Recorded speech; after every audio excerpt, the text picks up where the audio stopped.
Hello everyone, welcome back to last lecture of percentage. मैंने last video में भी कहा था कि वो आखिरी है, लेकिन बाद में रियलाइज़ हुआ कि अभी पास फेल वाले क्वेश्चन रहते हैं जो इंपॉर्टेंट है। स्किप क्यों करें, आसान भी होते हैं, जल्दी से सॉल्व भी हो जाएंगे, तो डिस्कस कर लेते हैं और फिर रेशो नेक्स्ट वीडियो से स्टार्ट करेंगे।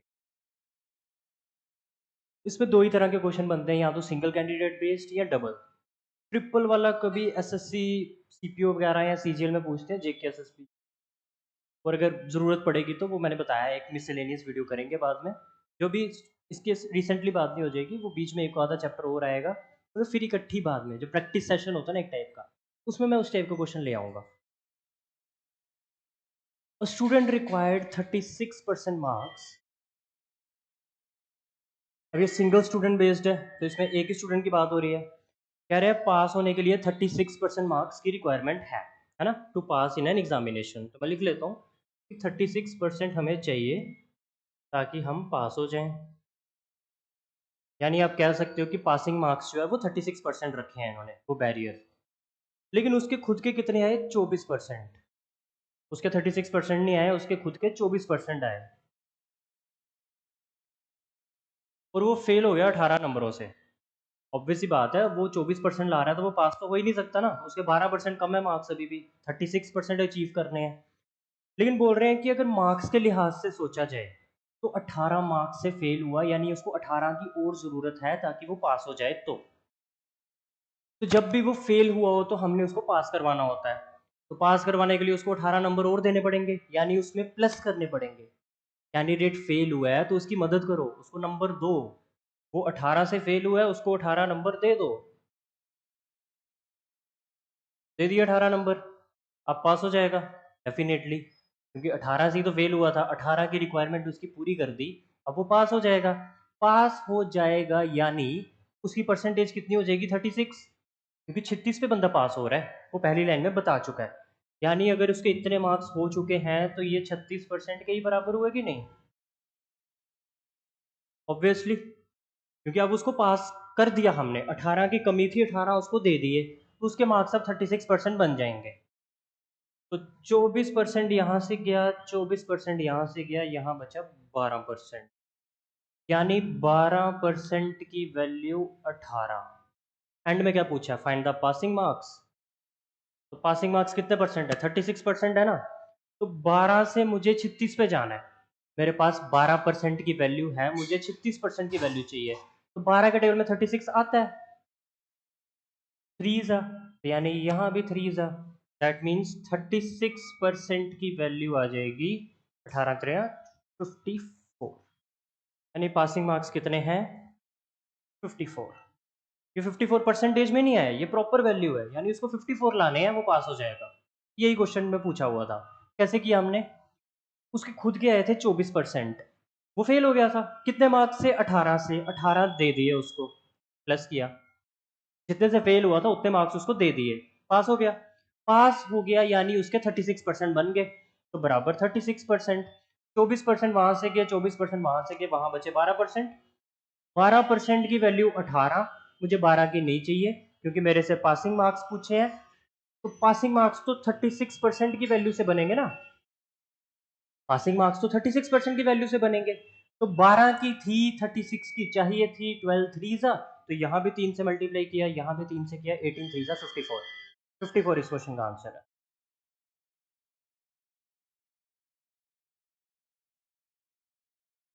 अब ये दो कैंडिडेट्स पे क्वेश्चन आ गया। अब दो कैंडिडेट्स में भी सेम अप्रोच है, हम दोनों कैंडिडेट्स को पास करवाएंगे। एग्जाम्पल से पहले समझा देता हूँ, क्वेश्चन को भूल जाओ। मान लो कि पास होने के लिए आपको चाहिए 120 मार्क्स, 120 चाहिए पास होने के लिए, और आपके आए लेट्स से 80, तो आप फेल हो गए। कितने मार्क्स से? 40 मार्क्स से। और कोई दूसरा कैंडिडेट है, मान लो उसके आगे 150, तो वो पासिंग मार्क्स से ज़्यादा मार्क्स लेके आया है। कितने ज़्यादा लेके आया है? 30। तो ये क्वेश्चंस इसी पे बेस्ड होते हैं। अगर आप लैंग्वेज पढ़ो तो क्या कह रहा है कि एक स्टूडेंट के 30% आए और वो फेल हो गया, दूसरे स्टूडेंट के 42% आए और वो ज्यादा लेके आया 45 marks more than the passing marks. यानी इसमें एक को ये कम दिलवाते हैं, एक को ये ज्यादा दिलवाते हैं। तो हमारा पर्पस क्या रहेगा कि हम दोनों को जस्ट पास करवाएं। तो हम क्या करेंगे, जो फेल हुआ होगा उसको उतने मार्क्स दिलवा देंगे। जैसे इस एग्जांपल पे वापस आओ, तो जिसके 80 आए थे, अगर उसको पास करवाना तो उसको 40 मार्क्स देने पड़ेंगे। तो यानी फेल हुए कैंडिडेट्स को उतने मार्क्स दिलवा दो जितने से वो फेल हुए। जो कैंडिडेट फेल हो रहा है वो जितने से भी फेल हो रहा है वो क्वेश्चन में दिया होता है। जैसे बोल रहे हैं ये फेल हुआ 45 से, तो इसको 45 दे देंगे हम, तो ये पास हो जाएगा। दूसरा वाला 45 ज्यादा लेके आया उससे छीन लो। जैसे ये 150 लेके आया था ना, तो इसको 150 पे 30 नंबर की लीड थी। लीड क्या करनी है, जस्ट पास करना है। तो इससे 30 ये वापस ले लो। तो 150 से जब 30 वापस ले लोगे यानी माइनस कर लोगे, तो ये वापस 120 पे आ जाएगा। यानी दोनों कैंडिडेट्स उस टाइम पे 120 मार्क्स पे स्टैंड कर रहे होंगे। ध्यान से समझो इस बात को। जो फेल हुआ उसके 80 आए थे ना, उसको मैंने 40 दे दिए, वो पास हो गया। जो 150 लाया था उससे मैंने 30 ले लिए, वो भी 120 पे आ गया। यानी उस टाइम पे दोनों कैंडिडेट्स के मार्क्स बराबर हो जाते हैं। मैंने ऐसे ही इन क्वेश्चंस को प्रोसीड करना है कि जो फेल हुआ है उसको भी पास करवा देना, जो पास हुआ है उसके भी थोड़े से कम कर देने हैं, ताकि वो जस्ट पास हो जाए। तो जस्ट पास वाले सिनेरियो में दोनों के मार्क्स क्या हो जाते हैं, बराबर। जो चीज मैंने समझाई अब इंप्लीमेंट करेंगे। देखो, पहले वाले के कितने आए, 30%। पहले वाले के आए 30%, और वो पास हुआ कि फेल, वो फेल हो गया। कितने मार्क्स से, 45 मार्क्स से। मैंने कहा जो फेल होगा उसको दे दो, इसको दे दो 45। देने का मतलब कि ऐड करो, तो स्कोर बढ़ाओ, ये पास हो जाएगा। तो 45 दिए तो पास हो गया, ठीक है, ये पास हो गया। दूसरे कैंडिडेट पे आओ। दूसरे कैंडिडेट के आए हैं, अनदर स्टूडेंट स्कोर 42% मार्क्स। दूसरे वाले के खुद के मार्क्स आए हैं 42%, और कह रहे हैं कि he score 45 marks more than the passing marks. वो 45 ज्यादा ले आया है, उससे वापस ले लो। तो क्या ऐसी स्थिति में दोनों कैंडिडेट्स के मार्क्स बराबर नहीं होंगे? ऑब्वियसली बराबर होंगे, क्योंकि ये भी जस्ट पास हो रहा है, ये भी जस्ट पास हो रहा है। हमने उसको भी फेल नहीं रहने दिया, और उसके पास जो 45 की लीड थी वो भी कम कर दी। यानी इस टाइम पे दोनों के मार्क्स बराबर हैं, तो बीच में इज इक्वल टू की साइन डाल दो। तो पास फेल वाले क्वेश्चन जब भी आए तो आपने ध्यान रखने की हमारी अप्रोच क्या रहेगी कि हम दोनों कैंडिडेट्स को जस्ट पास करवाएंगे। जस्ट पास का मतलब होता है कि अगर 120 मार्क्स चाहिए पास होने के लिए तो 120, ना 119, ना 121, टोटली मार्जिन पे पास करवाओ। तो अब दोनों तरफ जो चीजें कट रही हैं वो काट देंगे। तो आप साफ साफ देख पा रहे हैं कि 30% यहां से गया, 30% यहां से गया, यहां बचा 12%। मैंने कहा ना इज इक्वल टू के आमने सामने सिमिलर चीजें कट जाती हैं। तो 45 मत काट देना, वो सिमिलर नहीं है, क्योंकि ये प्लस का है और वो माइनस का है। तो मत काटना बिल्कुल भी। सेम साइन होगी तो फिर काट सकते हैं। तो आप एक काम करो, ये माइनस का 45 उठाओ और इस साइड ले आओ। तो इधर ऑलरेडी एक प्लस का 45 है, वो वाला भी आएगा तो वो भी प्लस का हो जाएगा, बराबर 12%। 45 और 45, 90 बराबर 12%। 2 6 2 45 3 2 3 15 2% की वैल्यू 15। हमसे क्या पूछा, फाइंड द पासिंग मार्क्स। हमें पासिंग मार्क्स बताने हैं। तो आप देख रहे होंगे कि ये कैंडिडेट भी तो जब इतने मार्क्स ला रहा है तो पास हो रहा है, और ये कैंडिडेट भी जब इतने मार्क्स ला रहा है तो पास हो रहा है। तो मैं इस वाले से कर दूंगा। यानी मेरे को 30% की वैल्यू चाहिए, उसमें 45 जोड़ूंगा तो पासिंग मार्क्स निकल जाएंगे। कितने की वैल्यू चाहिए, 30% की। भाई पासिंग मार्क्स पूछ रहा है, पासिंग परसेंटेज नहीं पूछ रहा। कई बार वो पासिंग परसेंटेज पूछेगा तो आंसर परसेंटेज में चाहिए। यहाँ मार्क्स पूछ रहा है तो आंसर मार्क्स में चाहिए, लाइक 200 250 इस तरह से। तो मेरे पास कमी किसकी है, मेरे पास 30% की वैल्यू नहीं है। 30 तो परसेंट में है ना, ये 30% कुछ मार्क्स भी तो होंगे। जैसे आप बोलते हो मेरे 10th में 85% आए, यार 85 थोड़ी आया, मार्क्स तो 425 आया ना। तो मार्क्स अलग चीज है, परसेंटेज अलग चीज है, क्योंकि हमें नहीं पता कितने में से मिल रहे हैं। हम मैक्सिमम मार्क्स भी नहीं निकाल रहे हैं ना इस क्वेश्चन में, जो कि 100% होते हैं। मैं फिर से कर देता हूँ, साफ साफ करते हैं। 30% खुद के आए हैं, और 45 से फेल हुआ था, 45 दे दिए, बराबर दूसरे वाले के 42% आए हैं, और वो 45 मार्क्स ज्यादा ले आया था, वापस ले लो। तो व्हाट आई डिड, मैंने 30% यहाँ से काटा, 30% यहाँ से काटा, यहाँ बचा 12%। फिर मैंने कहा ये माइनस का 45 यहाँ भेज दो। तो 45 एक ऑलरेडी यहाँ है, दूसरा 45 भी आएगा तो 90 हो जाएगा। और इस साइड बचेगा सिर्फ 12%। 6 के टेबल से काटो, 6 2 ज़ा 12, 6 15 ज़ा 2% की वैल्यू 15। मेरे से पूछे हैं पासिंग मार्क्स, तो पासिंग मार्क्स निकलेंगे, या तो मैं इस वाले कैंडिडेट के निकाल दूं या इस वाले के निकाल दूं, क्योंकि दोनों ही पास हो रहे हैं ना जस्ट। तो एक काम करते हैं, फर्स्ट वाले के निकाल लेते हैं। आप चाहना तो सेकंड वाले से भी निकाल लेना, आंसर सेम ही आता है। तो फर्स्ट वाले के निकालने के लिए मेरे को 30% की वैल्यू चाहिए, उसमें फिर 45 जोड़ दूंगा, यानी 30% की वैल्यू के पीछे काम करना है मेरे को, जैसे पता चलती है वो पुट कर देनी है। तो 2% की वैल्यू है, 2 से मेरे को 30 पे जाना है, 2% की है, आई रिक्वायर 30% की वैल्यू।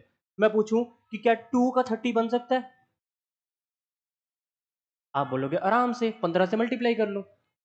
तो इधर अगर 15 से मल्टीप्लाई कर रहे हो तो भाई इधर भी करना पड़ेगा, और 15 गुना 15 होता है 225, यानी 30% की जगह 225 लिखा जा सकता है।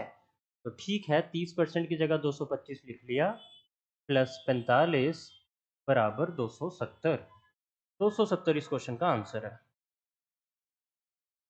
देखो, इस कैंडिडेट के खुद के 270 नहीं आए थे, इसके 225 ही आए हैं, क्योंकि इसके तो 30% आया ना। लेकिन अगर इसको 45 और मिलेंगे तो पास हो जाएगा, तो 225 प्लस 45 270 बराबर पासिंग मार्क्स। मैं दूसरे कैंडिडेट के लिहाज से भी निकाल सकता हूँ आराम से, कोई दिक्कत नहीं है। अगेन मैं उस सिनेरियो पे पहुंच चुका हूँ कि 2% की वैल्यू कितनी है, 15। और मेरे को पता है दूसरे कैंडिडेट का क्या हिसाब किताब था, उसके 42% आए थे, और उससे कितने वापस लेने थे, 45। तो 45 वापस लेने पे वो बराबर पास वाले सिनेरियो पे होगा ना, कि जस्ट पास हुआ होगा। तो ठीक है, 2% से कितने पे जंप करना है, 42 पे। तो 2 का 42% बनता है? आप बोलोगे बिल्कुल बनता है। 2 के टेबल में 42 आता है, कितनी बार, 21 बार।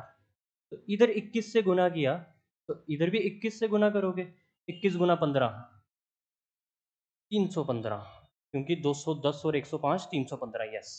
यानी 42% की जगह 315 लिख सकते हो, और 315 में से 45 माइनस करोगे तो आप देख सकते हो 5 में से 5 के 0, और 31 में से 4 के 27, तब भी आंसर 270 आएगा।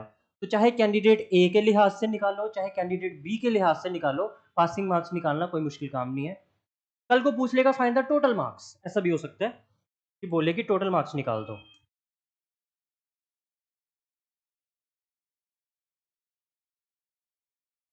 तो आप इतना समझ चुके हो कि टोटल मार्क्स होते हैं 100%। 100% से ऊपर नंबर नहीं आता किसी के, वो सिर्फ एड्स में आते हैं ना, extra marks for good hand writing. Paper में ऐसा नहीं होता ना, 100 में से 105 थोड़ी आते हैं।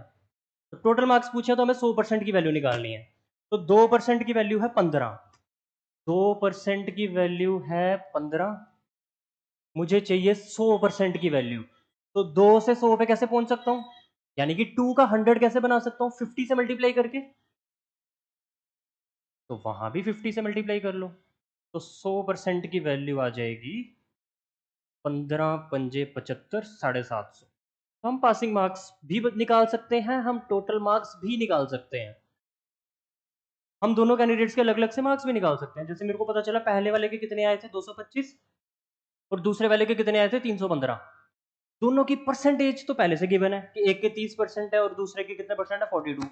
तो जब एक बार पता चल गया टोटल कितने, पासिंग कितने, फिर जो मर्जी पूछ ले वो। खैर इतना कुछ पूछा ही नहीं था उसने, तो इतना कॉम्प्लिकेटेड मत करें चीज़ों को, जितना रिक्वायर्ड है उतने पे चलते हैं। ये क्वेश्चन अब आप खुद कर लोगे, क्योंकि बिल्कुल सिमिलर क्वेश्चन है, सब कुछ सेम पूछा हुआ है कि 20% आए हैं, 30 से फेल हो गया, 32% आए हैं, 42 ज़्यादा ले आया, तो पासिंग मार्क्स निकाल दो। तो जल्दी से खुद से कर लो, और मैं बस सोल्यूशन दे देता हूँ, आप आंसर मैच कर लो। तो पहले वाले के 20% आए हैं, और वो 30 से फेल हो गया, 30 मार्क्स दे दो उसको, तो इसके बराबर हो जाएंगे दूसरे के। वो कितने लाया है, वो लाया है 32%, तो वो 42 ज़्यादा लाया, तो उससे 42 वापस ले लो। तो 20% यहाँ से गया, 20% यहाँ से गया, 12%, ये माइनस का 42 यहाँ भेजोगे, तो ये बन जाएगा 30 प्लस 42 बराबर 12%, 72 बराबर 12%, 12 वन ज़ा 12 सिक्स ज़ा 1% की वैल्यू आ गई 6। पासिंग मार्क्स निकालने हैं तो अगेन मेरे पास ऑप्शन है, मैं यहाँ से भी निकाल सकता हूँ, और मैं वहां से भी निकाल सकता हूँ, तो इसी से निकालो बेटर ऑप्शन।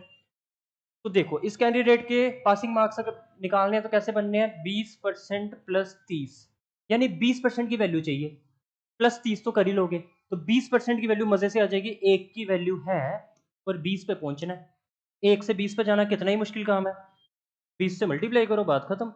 तो 20% की वैल्यू आ जाएगी 20 छिक्के 100, यानी 20% की जगह यू कैन राइट 120 प्लस 30 बराबर 150।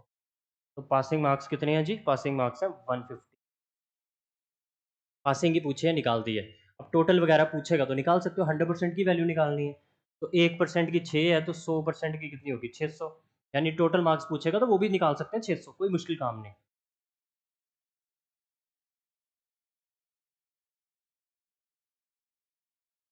सिमिलर क्वेश्चन जल्दी से खुद करेंगे और मैं सोल्यूशन दूंगा और आंसर मैच कर लेंगे, एक टाइप की आपकी प्रैक्टिस भी यही हो रही है।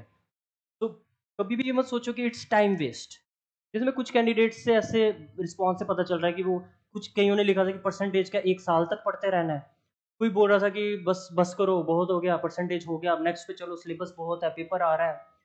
यार खुद को टाइम तो दो, खुद पे भरोसा करो, खुद को टाइम दो। आप पता क्या करते हो, 2 महीने में सक्सेस, 2.5 महीने में पेपर निकालूंगा जल्दी से जॉब मिल जाएगी, अरे टाइम लगता है। ओवरनाइट सक्सेस जैसी कोई चीज नहीं होती। कोई इंसान अगर आपको लालच देता है या बोलता है ना कि 2 महीने में जॉब लग जाती है या 2.5 महीने में पेपर क्रैक हो जाता है, तो पता किनको होता है, जिनको पहले से सब कुछ आता है, पहले से they are all prepared, 100% preparation है, जस्ट एक क्रैश कोर्स करना है, वो अलग चीज होती है। हम ग्राउंड लेवल से उठा रहे हैं लोगों को। तो खुद से सोच के देखो कि अगर मैं बीच में आपके साथ धोखा करूं, थोड़ा सा पढ़ा के बोलूं कि हो गया, कितना खराब लगेगा। मेरे को पूरा पढ़ाना है यार, अभी मैं 100% ही पढ़ा रहा हूँ, अभी बहुत चीजें हैं जो नहीं टच की, लेकिन एग्जामिनेशन पॉइंट ऑफ व्यू से पढ़ाना होता है। आपको मैथ्स का उस्ताद नहीं बनाना मेरे को कि मतलब आपको सब कुछ ही आ जाए, आपको पेपर निकालना है ना, तो उसकी प्रिपरेशन मैं करवा रहा हूँ, तो मेरे पे भी भरोसा रखो और खुद को थोड़ा वक्त दो।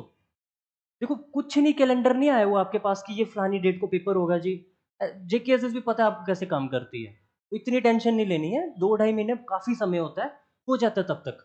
मैंने टाइम आपको बोला 2 ही चैप्टरों में लगाना है, एक परसेंटेज में एक रेशियो में, बाकी profit loss, time and work, time speed and distance ये फ्लो करेंगे अपने आप।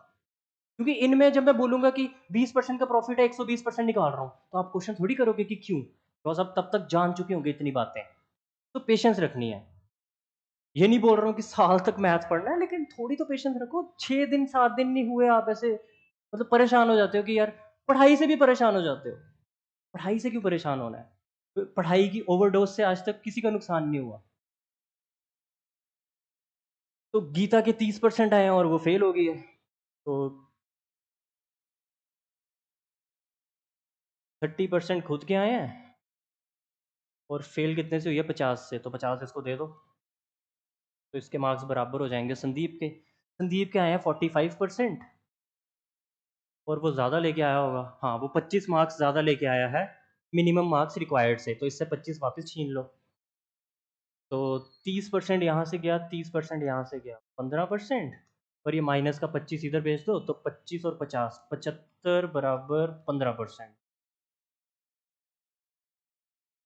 हमसे बोला है विमल के मार्क्स निकाल के दो, जिसके कितने परसेंट आए हैं 64%। तो इस बार सिर्फ मेरे को 64% की वैल्यू निकालनी है, क्योंकि विमल भी इसी एग्जाम में बैठा हुआ है जिसमें गीता और संदीप बैठे हैं, विमल कोई डिफरेंट एग्जाम नहीं दे रहा, तो यानी यहीं से 1% की वैल्यू निकालूंगा और एक से कितने पे जंप कर जाऊंगा 64 पे। इसमें पूछा ही नहीं है पास परसेंटेज या टोटल मार्क्स, कुछ नहीं पूछा हुआ, तो सीधा विमल के मार्क्स निकालने जो पूछा हुआ है। यही नहीं कि मैं यहाँ भी वो पता करूं कि पासिंग मार्क्स कितने हैं, नहीं पूछे हुए, क्यों निकाले। तो 15 वन जा, 15 फाइव जा, 1% की वैल्यू 5 मार्क्स, मुझे एक की नहीं चाहिए, मुझे 64 की चाहिए, तो 64 से गुना कर दो, 64 फाइव जा 320, 320 है ऑप्शन में, बिल्कुल है। क्वेश्चन में जितना पूछा है उतना दिमाग लगाना है, बहुत ज़्यादा नहीं लगाना। हालांकि आप घर पे अगर प्रैक्टिस कर रहे हो सिर्फ, तो इस क्वेश्चन में टोटल मार्क्स भी निकाल लो, इस क्वेश्चन में गीता के मार्क्स भी निकाल लो, इस क्वेश्चन में संदीप के मार्क्स भी निकाल लो, इस क्वेश्चन में पासिंग मार्क्स भी निकाल लो चाहो तो, वरना जितना क्वेश्चन की डिमांड है।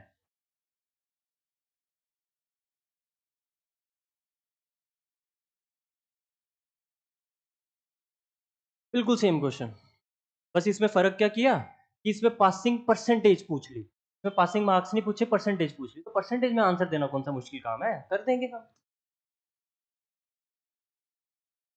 इन क्वार्टरली एग्जामिनेशन एक बच्चे के आए 30% और वो 12 से फेल हो गया। 30% आए, 12 से फेल हुआ तो 12 दे दो उसको। दूसरे वाले के 40% आए और वो 28 से ज़्यादा ले आया था, तो उससे 28 ले लो। तो 30% यहाँ से गया, 30% यहाँ से गया, यहाँ बचा 10%। ये माइनस का 28 यहाँ भेजो, प्लस का हो जाएगा। 28 में 12 जुड़ेंगे तो 40। 40 बराबर 10%। 10 से 10 काटो, 1% की वैल्यू आ गई 4 मार्क्स। हमसे पूछा है पास परसेंटेज, यहाँ से निकाल ली जाएगी आराम से। इस बार आंसर परसेंटेज में चाहिए, परसेंटेज में, तो ध्यान से करेंगे। आप कहेंगे कि 30% प्लस 12, यही तो है पासिंग मार्क्स या पास परसेंटेज। तो ये तो ऑलरेडी परसेंटेज में है, 30 तो ऑलरेडी परसेंटेज में है ना। तो इस बार किसको बदलना है, इस बार बदलना है 12 को। हमें पता करना है कि जो 12 मार्क्स हैं वो कितने परसेंट होंगे। 12 मार्क्स कितने परसेंट होंगे, इस बार आंसर परसेंटेज में चाहिए। थोड़ा उल्टा दिमाग भी लगाना पड़ता है कई बार। देखो अगर पूछे होते पासिंग मार्क्स तो मैं 30% को बदलता, क्योंकि फिर मेरे को पासिंग मार्क्स चाहिए, परसेंटेज नहीं चाहिए। फिर मैं 30% को रिमूव करता, उसकी जगह 30% की वैल्यू डाल देता। इस बार 30% से मैं खुश हूं, क्योंकि मेरे को परसेंटेज में आंसर चाहिए। इस बार मेरे को 12 से दिक्कत है, मुझे 12 की जगह कुछ परसेंटेज चाहिए। तो 4 को बदल के 12 बनाना है, 4 को बदल के 12 बनाना है। मजे से बनता है 3 गुना करके। तो अगर यहाँ 3 गुना करना पड़ रहा है तो यहाँ भी 3 गुना करना पड़ेगा। यानी आप कहेंगे कि 12 मार्क्स जो है वो 3% के बराबर है। 12 मार्क्स जो है वो 3% के बराबर है। खुद सोचो, 1% की वैल्यू 4, 2% की वैल्यू 8, 3% की वैल्यू 12। यानी 12 को हटा के यहाँ 3% लिखा जा सकता है। तो पास परसेंटेज कितनी बन गई, 30 plus 3, 33%। 33% D option. I hope ये समझ पाए होंगे बात, कि कभी कभी वो चीज़ परसेंटेज में पूछता है। तो मैंने क्या किया, सेम स्टार्ट तो वैसे ही किया। मैं पहुंच चुका था 1% की वैल्यू 4 पे। 1% की वैल्यू 4, ये 4 क्या होते हैं, ये होते हैं मार्क्स। तो 1% की वैल्यू 4 मार्क्स थी। अब मुझे आंसर भी परसेंटेज में चाहिए, तो मैंने कहा पासिंग मार्क्स तो ये है ना, तो 30% तो सही है। ये 12 जो है ये मार्क्स है, मार्क्स नहीं चाहिए, परसेंटेज चाहिए। तो 12 की जगह परसेंटेज डालनी है। तो 1% की वैल्यू 4, लेकिन 4 से 12 पे जाना बहुत आसान था। कितने गुना किया, 3 गुना किया। तो यहाँ भी 3 गुना किया, यानी 12 बराबर 3%। तो 12 हटा के यहाँ 3% लिख दिया। तो 30 और 3 कितने हो गए, 33%। 33% था ऑप्शन में, which is your answer.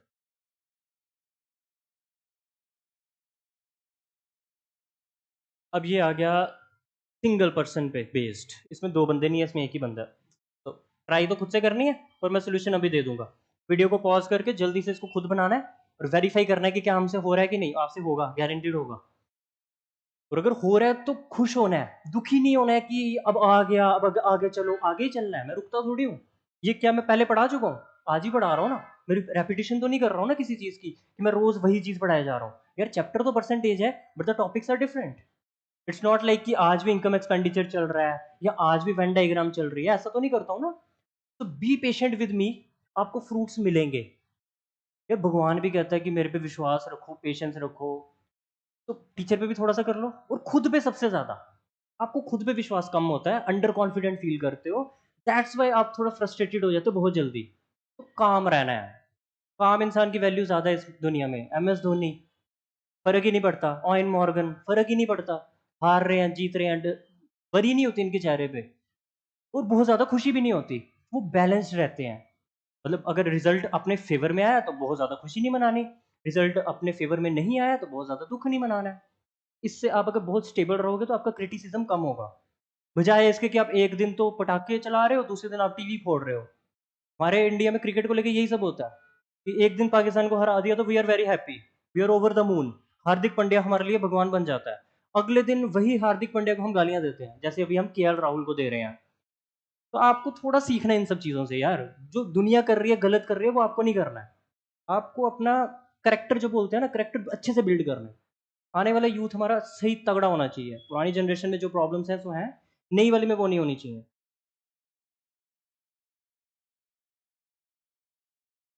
A person scores 45% marks and still fails. बेचारे के 45% आए और फिर भी फेल हो गया। कितने मार्क्स से? 40 मार्क्स से। मैं बता चुका हूँ, जब बंदा फेल होता है तो उसकी मदद किया करो, तो मजाक मत उड़ाया करो। तो 40 से फेल हुआ तो 40 दे दो उसको, पास हो गया। और पासिंग परसेंटेज भी दे रखी है 55। तो ऐसा क्वेश्चन मैं करवा चुका हूँ, आपने कर भी लिया होगा। तो यानी अब ये 55% अचीव कर गया, अब ये पास हो गया ना। 40 मार्क्स दे दिए, पास हो गया। तो जब पास हो गया तो यानी इसके 55% बन गए। अब सॉल्व करना कौन सा मुश्किल काम है। तो 45% यहाँ से गए, 45% यहाँ से गए, 10%। 10% की वैल्यू 40, 10 से 10, 1% की वैल्यू 4। क्या पूछ रहा है? कह रहा है what is the maximum marks of the exam. Maximum marks यानी टोटल मार्क्स कितने परसेंट होते हैं? 100% होते हैं। तो 1% की वैल्यू 4 है, तो 100% की वैल्यू 400 हो जाएगी।